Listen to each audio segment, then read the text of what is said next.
نے بغیر شوہر کے اولاد عطا کر دی. یہ بات ہی ایسی تھی. وہ کسی نے کہا تھا کہ مخلوق تو فنکار ہے اس درجہ کے پل بھر میں سنگے در کعبہ سے بھی اصنام تراشے.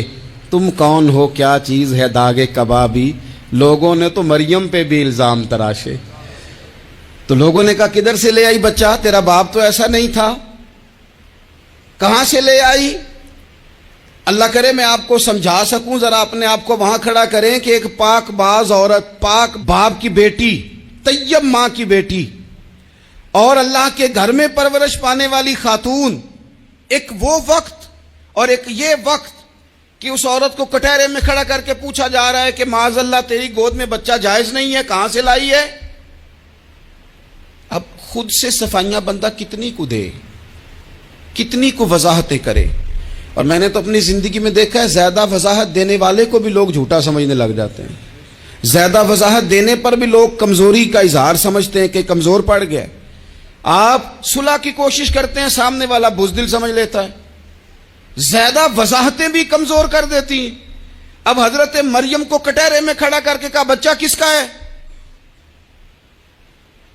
تو پھر خدا بندوبست جب کرے, اللہ جب مددگار ہو, تو پھر حضرت مریم کی گواہی درختوں سے نہیں دلوائی, اس نے پتوں سے نہیں دلوائی, پھر فرشتے نہیں بھیجے. حضرت مریم کہنے لگی مجھ سے نہ پوچھو, وہ جو پنگوڑے میں ہے اسی سے پوچھ لو, ان سے پوچھو نا وہ کون ہے, پوچھ لو ان سے, کر لو سوال. انہوں نے کہا پنگوڑے میں چند دنوں کا بچہ, یہ جواب دے گا. مددگار تھا رب, ان کی برات کا اعلان کرنا تھا مالک نے. اور جب مالک اعلان کر دے, جب مالک تیری صفائی دینا چاہے, جب مالک تجھے دنیا کے سامنے نکھارنا چاہے, تو پنگوڑے میں لیٹے حضرت عیسیٰ بول کے کہنے لگے انی عبداللہ آتانی الکتاب. فرمایا میں اللہ کا بندہ ہوں, رب نے مجھے کتاب عطا کر کے نبی بنا کے دنیا میں بھیجا ہے. میں اللہ کا بندہ ہوں, کتاب لے کے آیا ہوں, نبی بن کے آیا ہوں. پھر پنگوڑے سے اعلان ہو گیا, پھر بچہ بول پڑا. اور یہ ایک دفعہ نہیں بات ہوئی.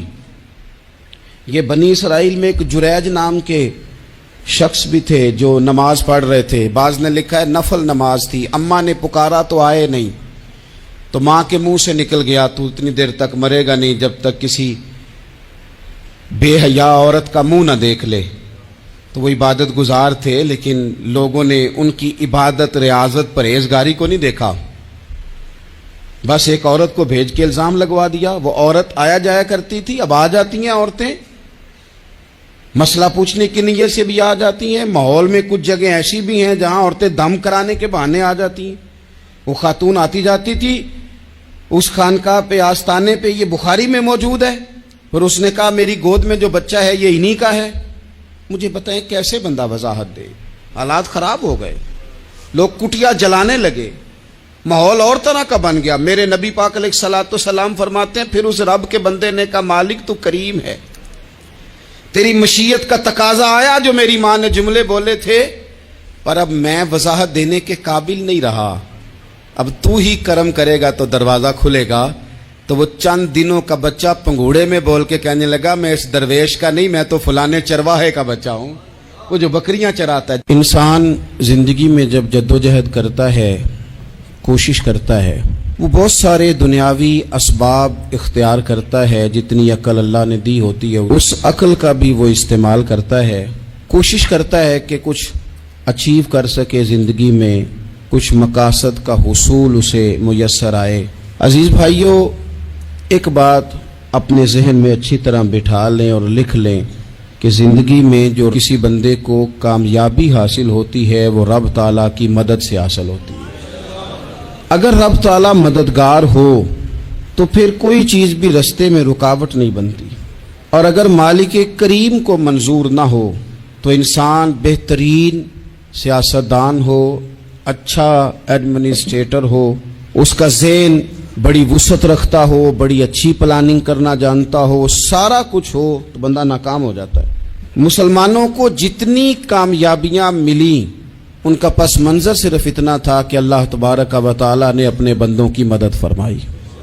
اور اب تعالیٰ نے قرآن مجید میں اس حقیقت کا بیان کیا، فرمایا بللہ مولاکم، فرمایا بلکہ اللہ تمہارا مولا ہے، وَهُوَ خَيْرُ النَّاصِرِينَ، اور وہ بہترین مددگار ہے۔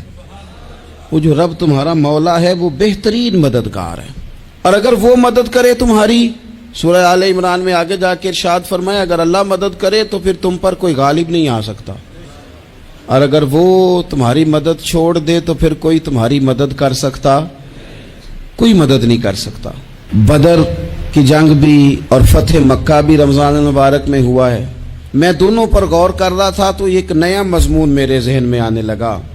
بدر کی جو جنگ ہے اس میں بھی ایک عجیب انقلاب آیا ہے کہ 313 نے 1000 سے مقابلہ کیا، اور جن 1000 سے مقابلہ کیا وہ اسلحے سے لیس تھے، اور یہ جو 313 ہیں ان کے پاس 6 زرہیں، 8 تلواریں، چند گھوڑے، لیکن اللہ نے کامیابی دی تو خود رب نے بیان کیا کس طرح دی، فرمایا وَلَقَدْ نَصَرَكُمُ اللَّهُ بِبَدْرٍ وَأَنْتُمْ أَذِلَّةٌ۔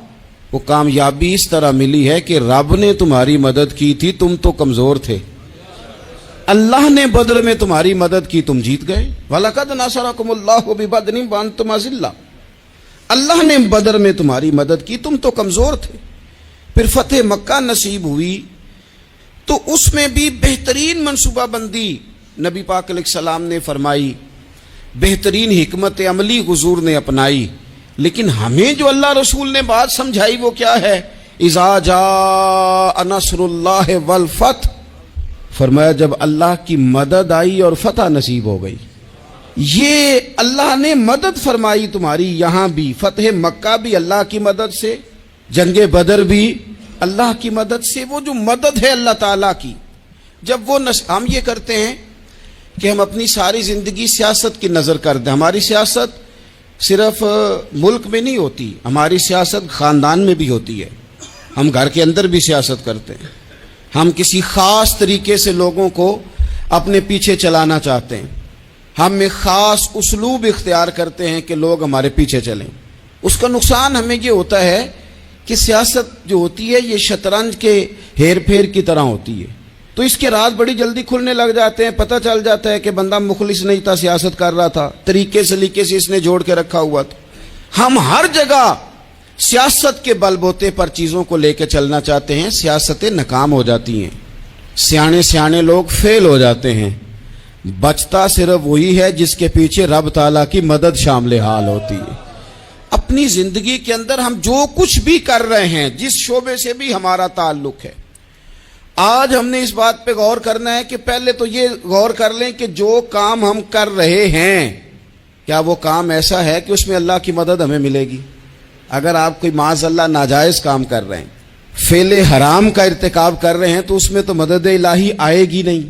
پہلے تو یہ دیکھیں جو کر رہے ہیں وہ کام مدد الہی والا ہے، اور اگر اللہ تعالیٰ کی مدد والا وہ کام ہے پھر اس پر غور کریں کہ کیا ہم نے مالک سے مدد کا سوال کیا ہے، ہمیں مدد میسر آ رہی ہے۔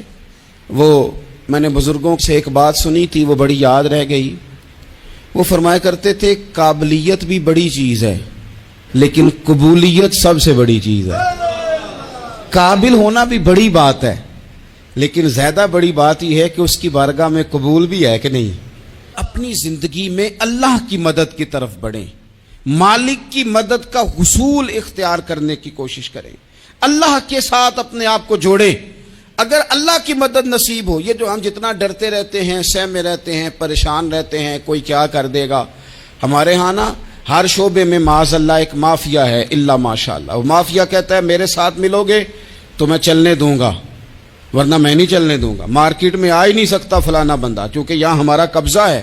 اور میرے بھائی پھر بہت سارے لوگ جن کی نیتیں اور ارادے بڑے اچھے ہوتے ہیں شروع میں، وہ بھی اس مافیا کا شکار ہو جاتے ہیں اور ان کے رنگ میں رنگ جاتے ہیں۔ یاد رکھنا، کسی شخص کی بلیک میلنگ کا کبھی شکار نہ ہونا، کبھی کسی کی میٹھی اور مسجع مکفہ باتوں کا شکار نہ ہونا۔ کوئی کیا کر سکتا ہے اگر اللہ مددگار ہو تو؟ جس کو رب کریم اٹھانا چاہے اسے کوئی گرا سکتا ہے؟ ہم یہ ڈرے ڈرے سہمے پریشان فیصلہ کرنے کی طاقت نہیں، مجھے چلنا چاہیے کہ نہیں، اٹھنا چاہیے کہ نہیں، کرنا چاہیے، اٹھ باندھ کمر کیوں ڈرتا ہے؟ پھر دیکھ خدا کیا کرتا ہے۔ حضرت عبداللہ ابن عباس فرماتے ہیں میرے نبی پاک علیہ السلام نے میری تربیت فرمائی، حضور نے میری تربیت فرمائی، اور محبوب پاک علیہ السلام نے فرمایا عبداللہ یاد رکھنا، یہ نوجوان دوست میری بات لکھ لیں، پریشان لوگ میری بات لکھ لیں، جن کے پاس قوت فیصلہ نہیں وہ اس بات کو لکھ لیں۔